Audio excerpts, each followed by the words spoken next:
Há menos de 2 anos fomos ao Brasil para cobrir a eleição presidencial. O incumbente presidente Jair Bolsonaro disputava contra um ex-presidente condenado e ligado ao governo da China, Lula. Ao perambular pelo país e visitar suas grandes cidades, percebia-se que, se Lula vencesse, rapidamente o lugar se tornaria um estado policial. As pessoas vão para a cadeia, a democracia acabará, a mídia não poderá relatar honesta e abertamente, e o governo chinês terá influência indevida sobre o Brasil. E isso é importante, não só para brasileiros, mas também para os Estados Unidos, pois o Brasil é o país mais significativo nas Américas depois deste. É enorme, possui enormes recursos naturais, possui uma população bem educada, há muito no Brasil. E então, se isso descer às trevas, esse é um problema não apenas para o Brasil, mas para todos os países deste hemisfério. Então, a questão é, 2 anos e meio depois, 1 ano e meio depois, na verdade, o que aconteceu no Brasil? Lula venceu em uma eleição que foi muito obviamente manipulada. E o que aconteceu com o país? Então pensávamos em atualização com Eduardo Bolsonaro, filho do ex-presidente. Conhecido parlamentar no Brasil, ele se junta a nós no estúdio. Eduardo, muito obrigado por ter vindo. Obrigado, Tucker. Então, olhando aqui de cima, de uma perspectiva de milhares de milhas, mas para o Brasil, parece que não é mais um país livre. Claro, não mais. Temos de fato pessoas sendo censuradas, não apenas nas redes sociais. Vocês têm pessoas exiladas vivendo aqui nos Estados Unidos. Por exemplo, vou citar os nomes para não haver dúvida sobre o que estou falando. Rodrigo Constantino, Paulo Figueiredo, Alan dos Santos, são 3 jornalistas vivendo aqui nos Estados Unidos. São jornalistas brasileiros cobrindo a política do Brasil morando aqui. Mas por que aqui? Porque eles não podem mais exercer suas funções no Brasil. E também porque você realmente sempre corre o risco de ser preso pelo Supremo Tribunal. E para ser honesto, não todo o Supremo Tribunal, mas um juiz chamado Alexandre de Moraes, ele abriu, de fato, uma investigação por mais de 5 anos, perseguindo, geralmente conservadores.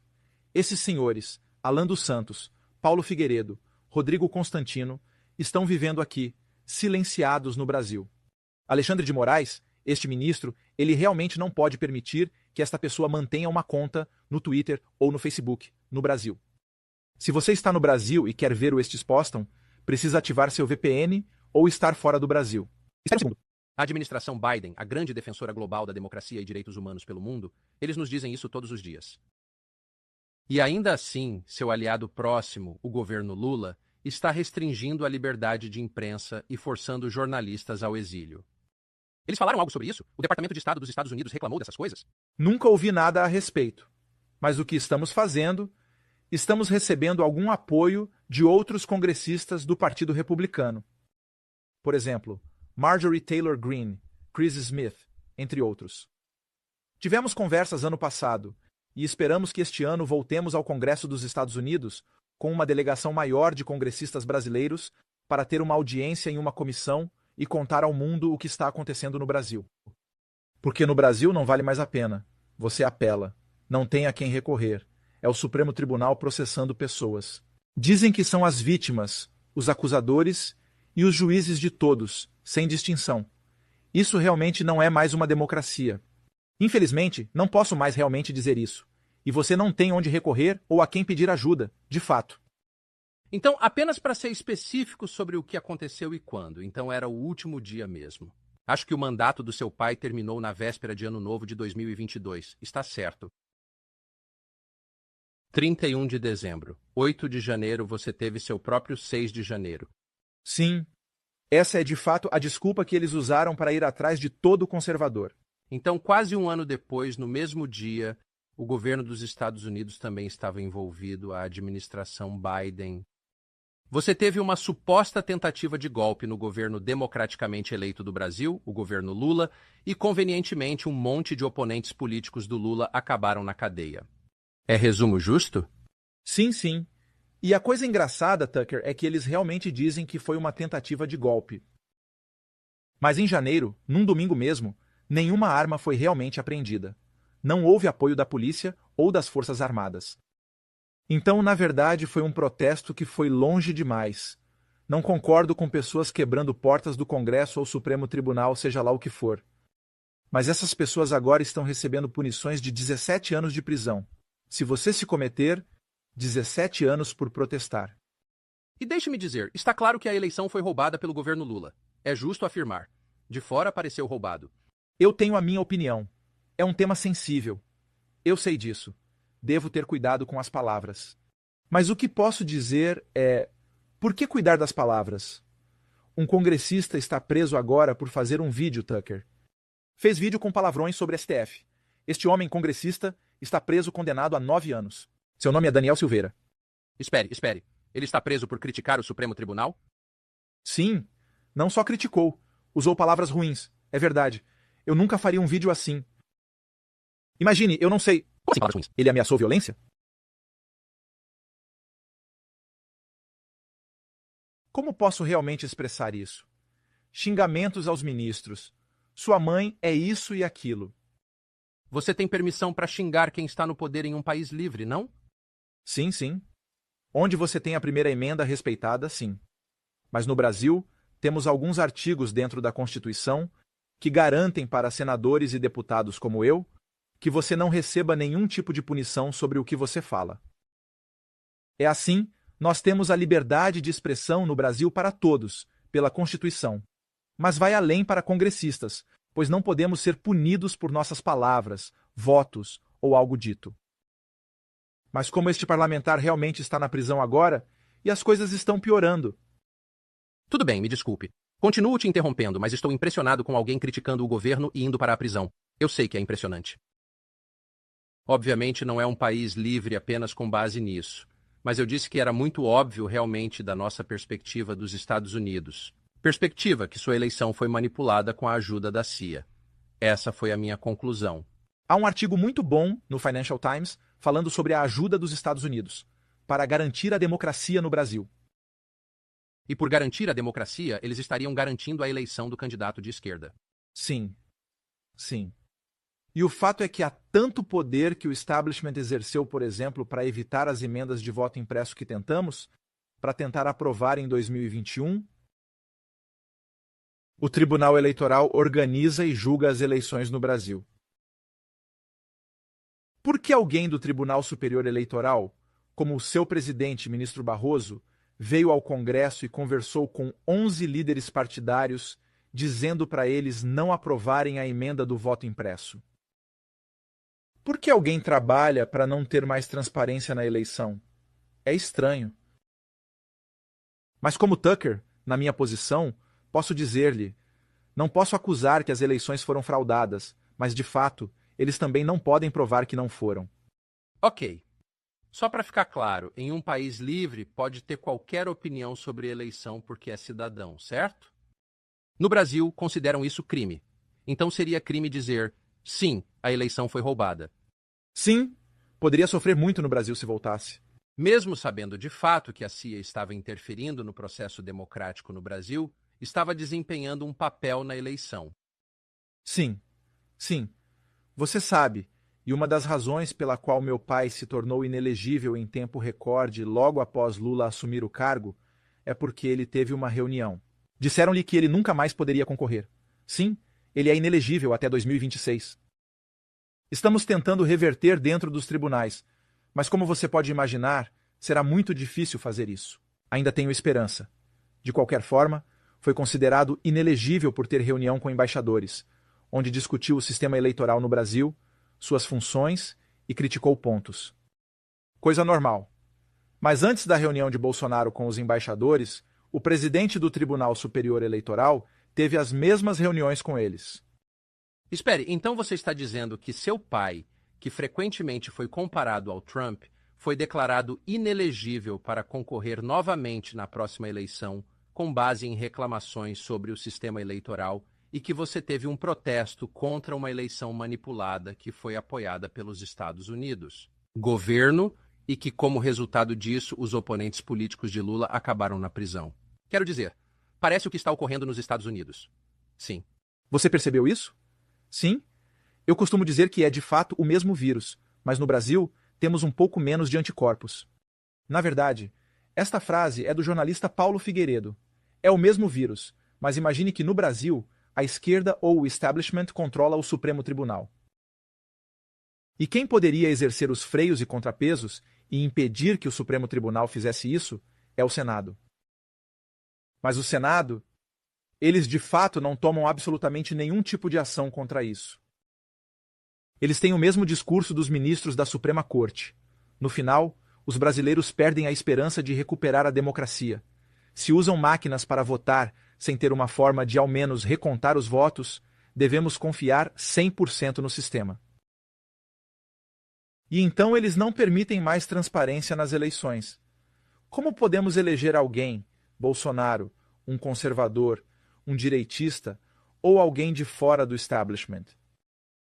Este é o sentimento que muitos brasileiros têm, infelizmente, no momento atual, no Brasil. Quero dizer, com máquinas de votação eletrônica, não se pode ter certeza de que o seu sistema é real. Sim. Por que vocês têm máquinas eletrônicas para votar? Eu tentei evitar que fosse assim. De fato, mais uma vez, aprovamos em 2017 este projeto de lei de voto impresso. O que foi isso? Usamos máquinas para votar, certo? Este projeto de lei diz que era necessário ter uma impressora ao lado da máquina.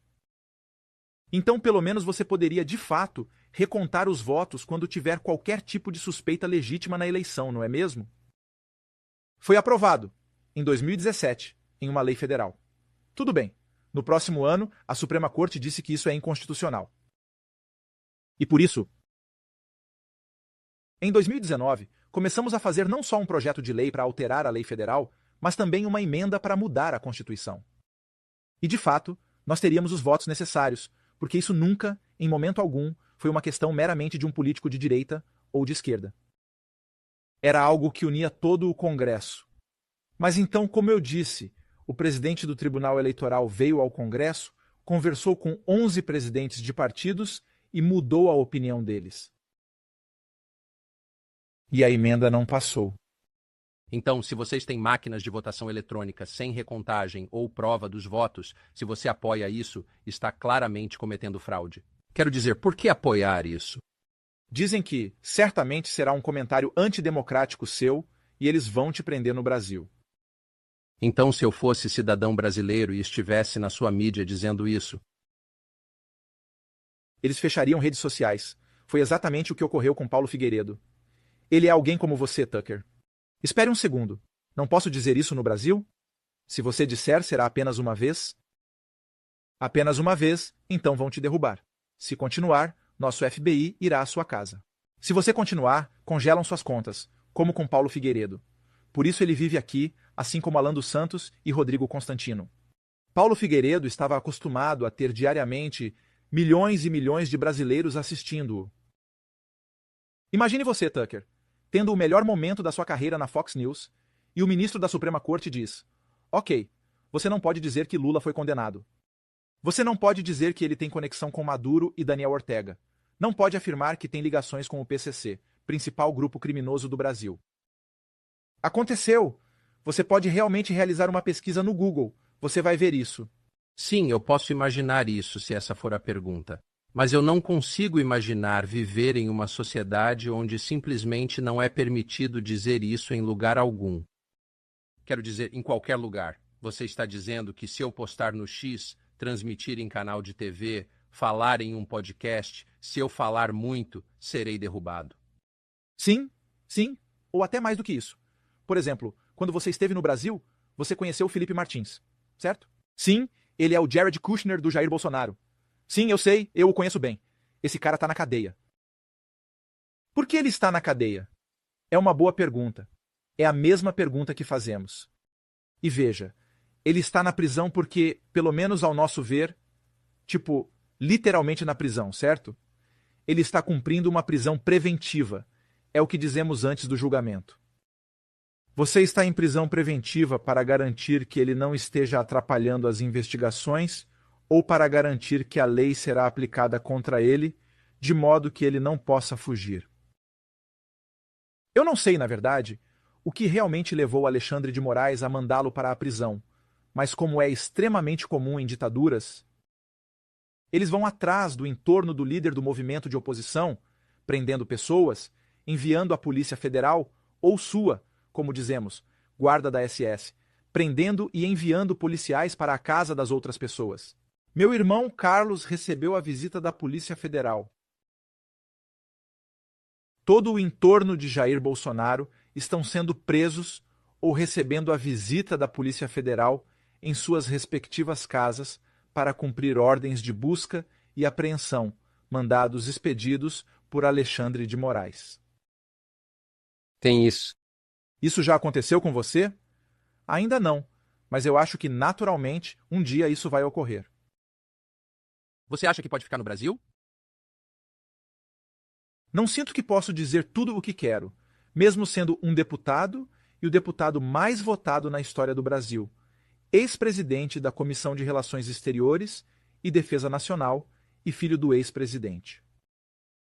Porque se eles realmente mandaram um deputado para a prisão apenas porque ele gravou um vídeo, então, evidentemente, eles podem fazer o que bem entenderem. É por isso que estou te dizendo, eu tenho que estar certo sobre minhas palavras antes, especialmente ao falar sobre eleição. E no passado também sobre a pandemia, vacinas e tudo isso.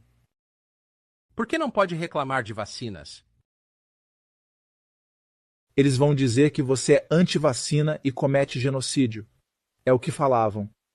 Você está cometendo genocídio ao questionar vacinas que mataram todas essas pessoas? Você é genocida? Meu pai, ele comprou, com fundos do governo federal. De fato, ele adquiriu mais de 600 milhões de vacinas. No Brasil, você poderia, de fato, até escolher qual específica marca de vacina gostaria de receber.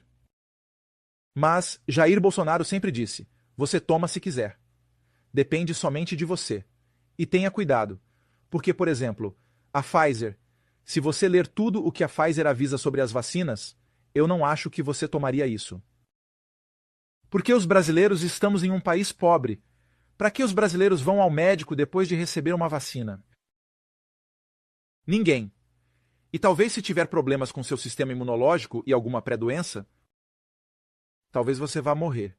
E quando morre, nunca há investigação para verificar se foi consequência da vacina que tomou. É loucura. É loucura. Mas essa questão, você sabe, ocorre muito aqui nos Estados Unidos também. O que é verdadeiramente incrível é como o que aconteceu no Brasil é notavelmente semelhante ao que está acontecendo aqui. Parece que você está há alguns anos à nossa frente. É incrível como a administração Biden e o governo da China tiveram um papel importante. Vamos terminar neste ponto. A China foi grande problema na campanha do seu pai, lembro.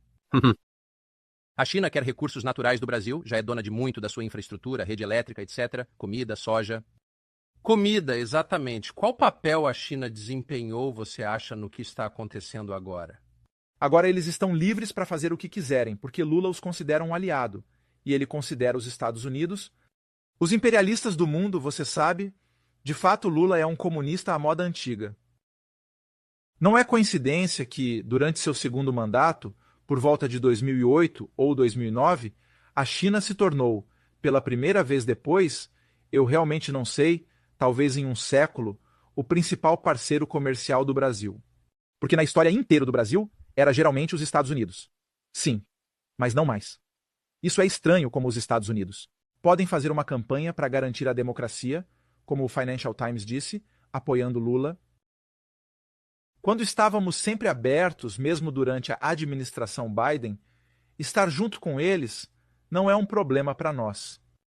Quero que você faça negócios com os Estados Unidos, mais do que com a China, pois a China, sabe, fazer negócios com os Estados Unidos ou qualquer país no hemisfério ocidental não é o mesmo que negociar com a China. Sim. Mas, infelizmente, o presidente atual, ele realmente não pensa assim. Ele acha que devemos estar próximos da China porque... Mas por que a administração Biden seria tão favorável ao Lula, sendo ele anti-americano? Eu acho porque ambos são, de fato, de esquerda, em termos de ideologia. Esta é, sem dúvida, a conexão. É uma conexão de loucura, eu acho. Porque se você realmente pensa nos americanos, você nunca deveria fazer isso.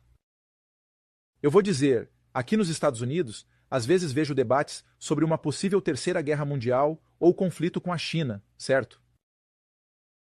O Brasil é o número 2 no mundo, quando se fala em exportações de ferro.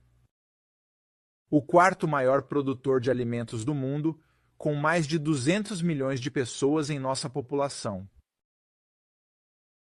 E temos muito petróleo, até mais que alguns países árabes. Sim, muito mais. Em guerra, o que você quer ter? Energia, petróleo, ferro para fazer as máquinas de guerra, comida para alimentar seus soldados. E agora tudo. Se começar uma guerra agora, eu diria, o governo do Brasil estará com China contra Estados Unidos. Então isso, acho, foi política errada, ou pelo menos vocês, como governo, não prestaram atenção ao Brasil. E a China está fazendo com a América do Sul o mesmo que fizeram com a África. Então, se você continuar não olhando cuidadosamente para o que está acontecendo na América do Sul, talvez você vá, eventualmente, ter mais e mais problemas, mais e mais pessoas indo para... Se você olhar para a Venezuela, cerca de aproximadamente 10 milhões de pessoas que estão fugindo do país. Alguns deles vêm pelo México tentando chegar aqui com grande esforço pelas suas fronteiras. O Brasil é como 8 vezes maior que a Venezuela.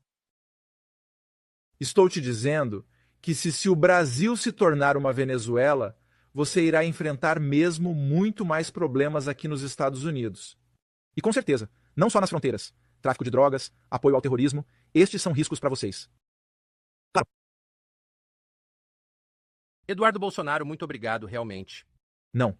Obrigado, Tucker, pela oportunidade de falar com todo mundo sobre o que está acontecendo no Brasil. Você tem tantas outras coisas acontecendo? Apenas para terminar. Por favor, procure atentamente sobre o caso da juíza Ludmila Lins Grillo, que é uma respeitada juíza morando aqui nos Estados Unidos, também, asilada. E Alexandre de Moraes congelou a conta dela no Brasil, então nem mesmo o salário dela ela está recebendo mais.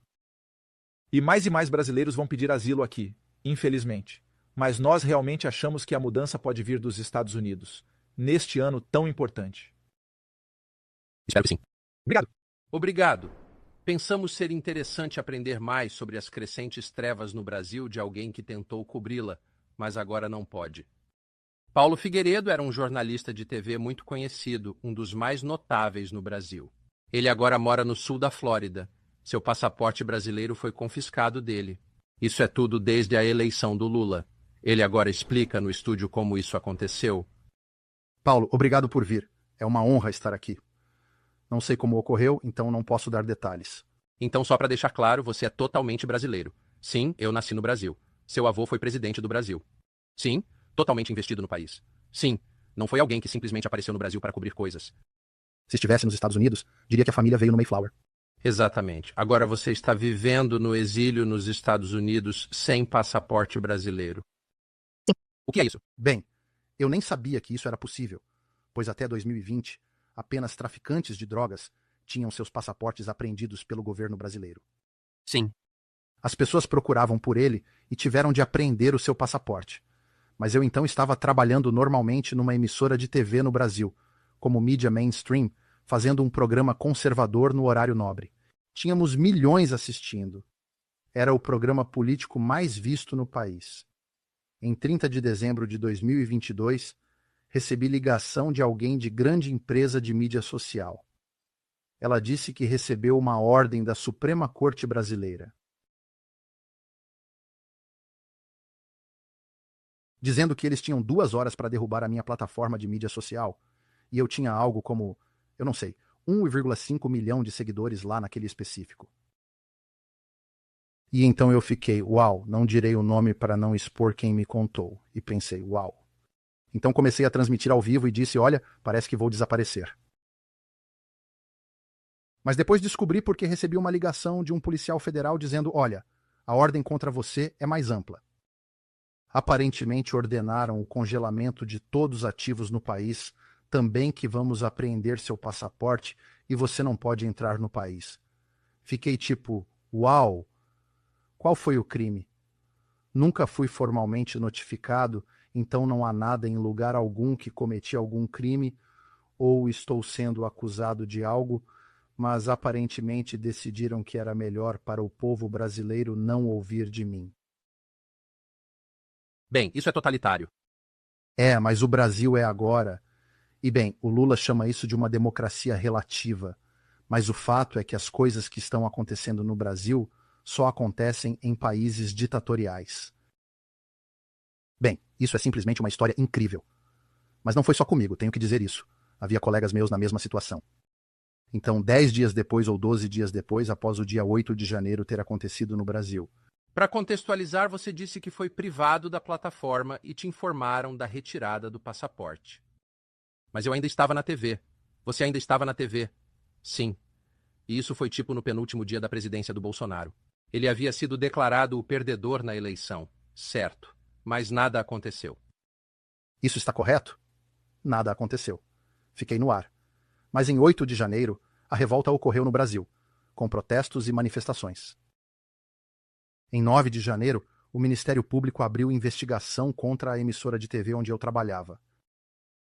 E quando fizeram isso, os proprietários entraram em pânico e tiveram que demitir todos os comentaristas conservadores do canal, e de forma específica, apenas os comentaristas conservadores.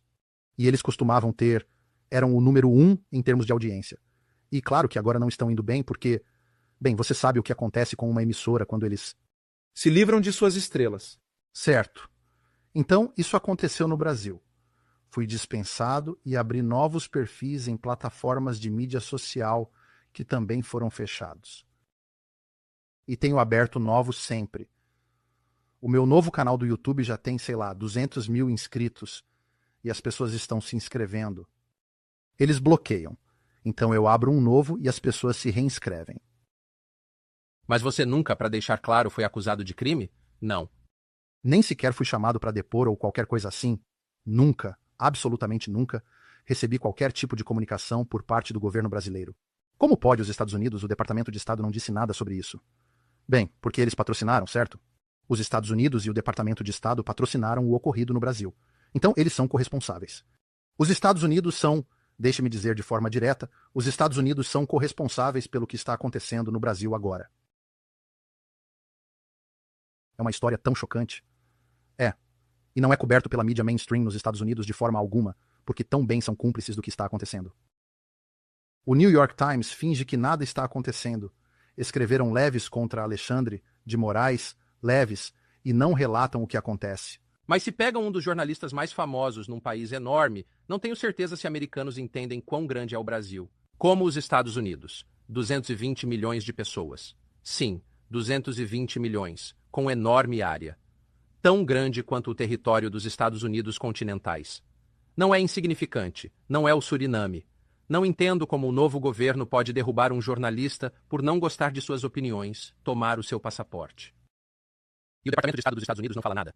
Bem, não um jornalista. Nós temos pelo menos 3 jornalistas. Na verdade, existe um caso de um podcaster. Era basicamente meio que como Joe Rogan no Brasil, esse cara extremamente liberal que também foi derrubado. E ele está vivendo nos Estados Unidos sob asilo. E eu diria que temos dezenas de brasileiros vivendo como asilados políticos nos Estados Unidos agora. Não era o meu caso, porque eu já estava aqui, mas muitos outros sim. Tem o caso do Alan dos Santos, com sua história absolutamente inacreditável. Ele era, de certa forma, o nosso Alex Jones aqui no Brasil, sendo mais vocal, mas ainda assim, ele tem o direito às suas opiniões. Eu não concordava com ele o tempo todo, e eles fecharam o canal dele. Era uma grande empresa, tinha estúdio.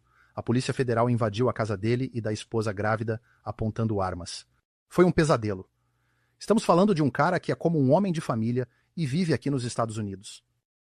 E há um mandado de prisão em aberto. Ele está na lista da difusão vermelha da Interpol agora. Pelo quê? Por crime de opinião. Os termos utilizados por eles são, de fato, desinformação e atacando as instituições. Quando digo bem, atacar é criticar, certo? São funcionários públicos. É meu dever como jornalista criticá-los. Você trabalha para nós? Sim, trabalha para nós. Eu não trabalho para você. Mas foi isso que aconteceu com ele.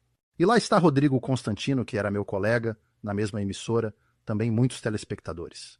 E o que os jornalistas americanos, esses fervorosos defensores da liberdade de imprensa, disseram algo sobre isso por acaso? Exceto por Glenn Greenwald. Sim. Que mora lá. Ele mora lá no Brasil. E exceto por ele, e você sabe, ele é de esquerda. Você o conhece muito bem.